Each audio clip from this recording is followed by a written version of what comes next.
Divinópolis e o primeiro caso de coronavírus em Minas. Vítima de cerveja contaminada recebe alta e pede justiça. Polícia desarticula a quadrilha de roubo de lotérica. E as notícias do esporte. Isso e muito mais aqui no Jornal da Alterosa.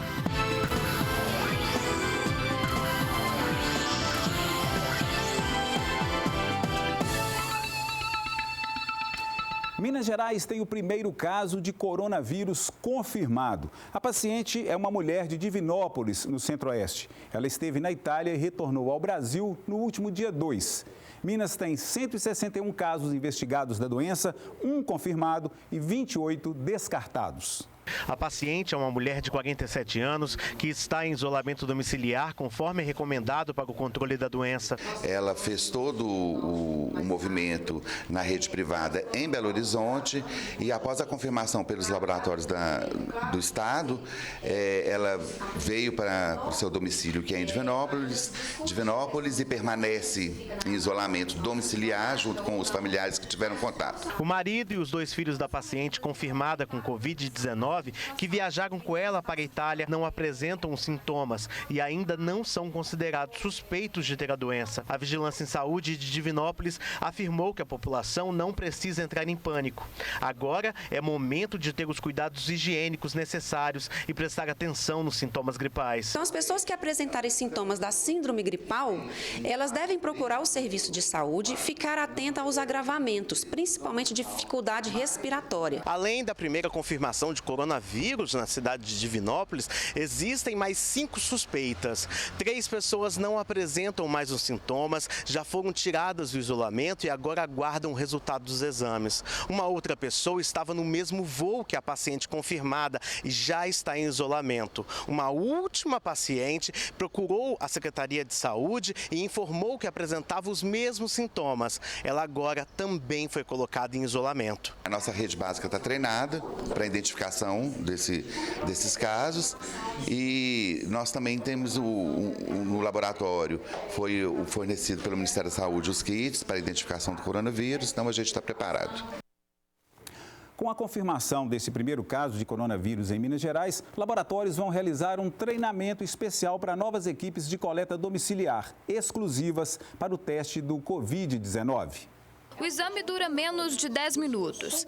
A coleta do material é feita por meio de 2 coletores. Um deles colhe secreções da garganta e o outro do nariz. Para que o exame seja feito, a pessoa deve apresentar um pedido médico. Como o exame ainda não está no rol da Agência Nacional de Saúde, nenhum plano particular cobre o teste que detecta o coronavírus. Todo teste ele é feito um primeiro teste e depois ele é confirmado. As metodologias elas duram entre 24 e 48 horas. Com o primeiro caso da doença confirmado em Minas e o número de suspeitos aumentando, este laboratório de Belo Horizonte ampliou de 1 para 28 o número de equipes de atendimento disponíveis para o teste. Os técnicos de enfermagem e patologia do laboratório, que estão acostumados a fazer esse tipo de coleta, agora recebem um treinamento para se capacitar e atender os pacientes em domicílio. Para o paciente, o importante é o isolamento respiratório. Então, o paciente que é um caso suspeito, é importante que ele use máscara. A indicação de máscara não é para a população no geral. A indicação de máscara hoje é para quem é paciente suspeito. Existe um protocolo até para vestir o equipamento que é colocado antes de entrar na residência. Ao sair da casa do paciente, o colaborador retira e descarta os materiais de forma adequada e faz a higienização para evitar que o local seja contaminado. Para quem está com sintomas de coronavírus e quiser tirar a dúvida, mas não conseguiu o pedido médico, o Centro Especializado de Coronavírus em BH, localizado na UPA Centro-Sul, faz o atendimento e os exames gratuitamente. E morreu de ontem para hoje mais uma vítima de intoxicação por dietileno glicol. Trata-se de Ronaldo Vitor Santos, de 49 anos. Ele é a 7ª pessoa a morrer após dar entrada em uma unidade de saúde em Minas Gerais com quadro de insuficiência renal aguda e problemas neurológicos. E um dos pacientes recebeu alta, já está em casa. Cristiano Mauro Assis Gomes, de 47 anos. A família dele cobra justiça e critica a cervejaria Baker. Hoje, a esposa e filha de Cristiano Mauro Assis Gomes, de 47 anos, conseguem até sorrir depois de semanas turbulentas. Ele está vivo, esse é a principal questão, ele está vivo. O professor da Universidade Federal de Minas Gerais recebeu alta após 74 dias no hospital, mais de 40 deles no CTI. Cristiano foi recebido com carinho por familiares. Os médicos, no segundo dia de CTI, permitiram que eu e minha filha ficássemos integralmente com ele no CTI. E isso foi um dos pontos chaves, né, Cris? Para a recuperação dele. Ele falou que se nós duas não estivéssemos com ele o tempo inteiro, realmente ele tinha desistido. Até consumir a cerveja contaminada, Cristiano era saudável. Tinha uma alimentação regrada e praticava exercícios físicos regularmente. Nesta foto tirada durante as férias da família, é possível ver a diferença no corpo de Cristiano. Agora, 11 quilos mais magro e com os movimentos do rosto parcialmente paralisados. Só de remédios, a família precisará desembolsar mais de R$ 1.700. O Cristiano tem um quadro de desautonomia, pode estar aqui 40 graus, que ele vai estar com uma roupa de frio, 2 blusas, às vezes 4 cobertores. Flávia afirma que a cervejaria Baker nunca prestou nenhum apoio a Cristiano, nunca sequer telefonaram para a família. Eles precisam de ajuda para custear o tratamento do homem, que já soma mais de R$33 mil. E quando a Baker não nos atende da maneira que está fazendo, até reforça o meu desafio de luta. Eu quero ver até onde ela vai não se sensibilizar dessa maneira e até onde ela vai começar a ser uma empresa um pouco justa. Eu não quero mais dela humanidade, mas eu quero justiça apenas. Ela é responsável por tudo que aconteceu. E o desembargador Luciano Pinto, da 17ª Vara Civil de Belo Horizonte, reduziu o bloqueio nas contas da Baker de R$100 milhões para 5 milhões. O bloqueio foi pedido para garantir a reparação aos consumidores vítimas de intoxicação por dietileno glicol. Em nota, a Baker informou que a decisão do Tribunal de Justiça de Minas Gerais acolheu os argumentos da empresa e vai permitir que ela dê suporte ao tratamento médico dos clientes e também às famílias. Agora vamos falar de previsão do tempo. Belo Horizonte, segundo a meteorologia, terá uma terça-feira de sol, com aumento de nuvens no decorrer da manhã. Pancadas de chuva estão previstas para os períodos da tarde e à noite. Vamos saber agora, então, como está a previsão para as outras regiões.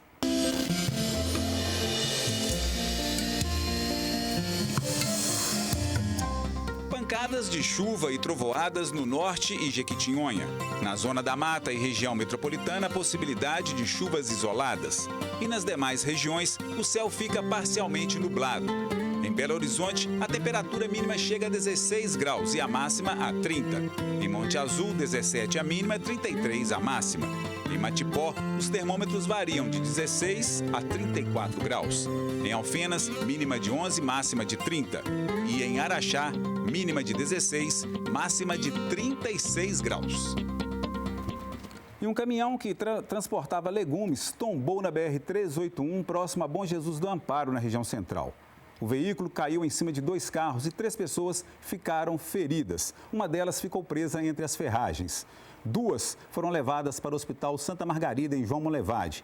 A outra teve de ser transferida no helicóptero do Corpo dos Bombeiros para o pronto-socorro do Hospital João 23, em Belo Horizonte.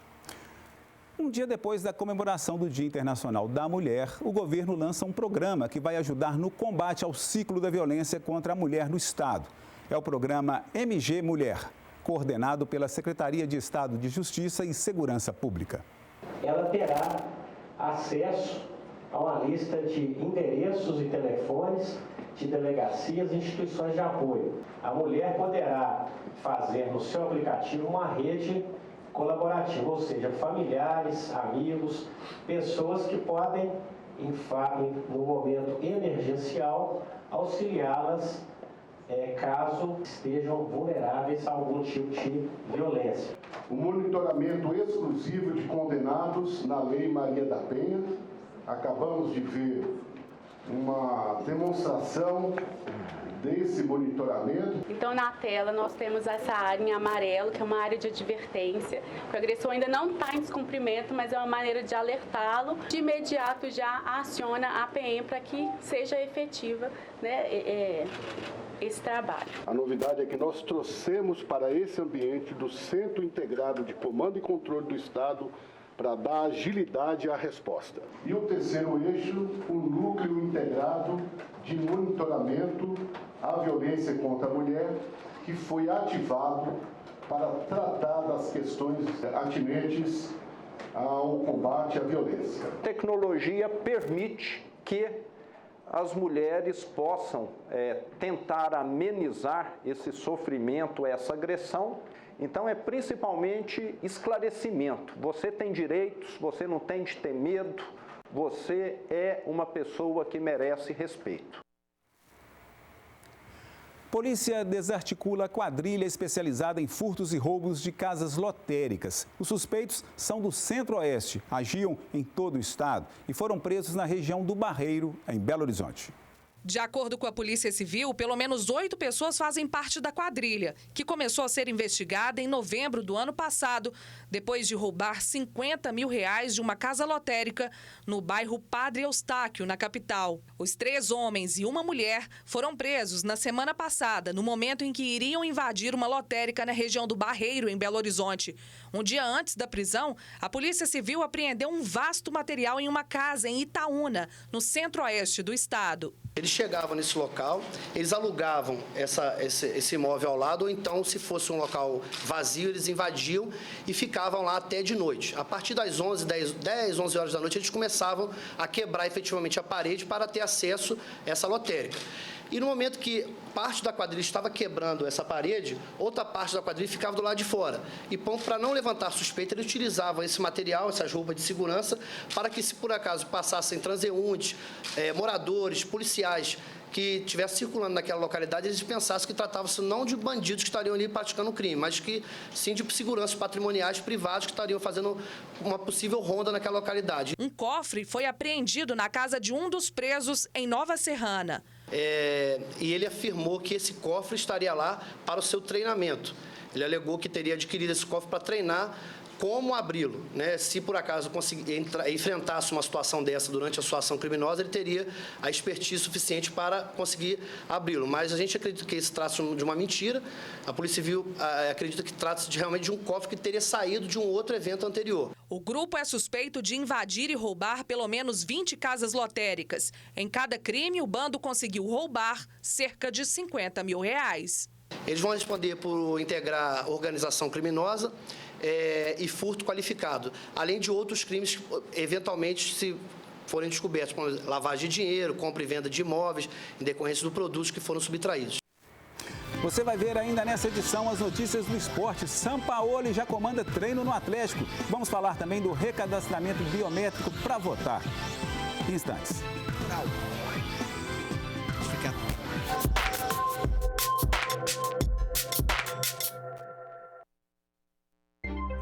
O recadastramento biométrico obrigatório que ocorreu em 62 municípios mineiros encerrou-se na última sexta-feira.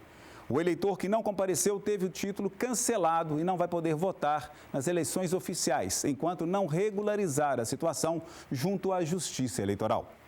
6 de maio é a data final para cerca de 2.800.000 eleitores. Quem não compareceu até sexta-feira, dia 6, teve o seu título cancelado. E ele terá a oportunidade ainda de restabelecer a sua inscrição até o dia 6 de maio. Para a regularização, o eleitor deve comparecer ao cartório eleitoral, com documentos de identificação e comprovante de endereço. Em Belo Horizonte, o procedimento não é obrigatório, mas alguns cidadãos já se adiantaram. Eu vim porque é uma obrigação minha, né? Eu estou fazendo a minha parte, né? A gente tem que ser um cidadão brasileiro, né? Ser corretíssimo com as nossas coisas. Não vale perder nenhum prazo, né? Nem meio prazo, né? Nós temos incentivado o eleitor a comparecer enquanto ainda há conforto para atendimento. Nos prazos finais sempre há uma dificuldade maior, mas Belo Horizonte ainda não é obrigatório. O agendamento para o atendimento pode ser feito pelo site, o www.tre-mg.jus.br. Ele terá todas as informações, os locais de atendimento e o agendamento. E também poderá usar o 148, que é o nosso serviço de atendimento telefônico. Eventualmente poderá estar acumulado esse atendimento por telefone, de modo que o atendimento e a busca pelo site será sempre mais confortável para o eleitor. Para você que perdeu o prazo, pelo amor de Deus, né? 6 de maio, tem nova oportunidade. Vamos lá, gente, vamos fazer o que tem que ser feito. Vamos ver daqui a pouco no Jornal da Alterosa. Ele chegou e já comandou o treino. Pronto, começa a era Sampaoli do Atlético.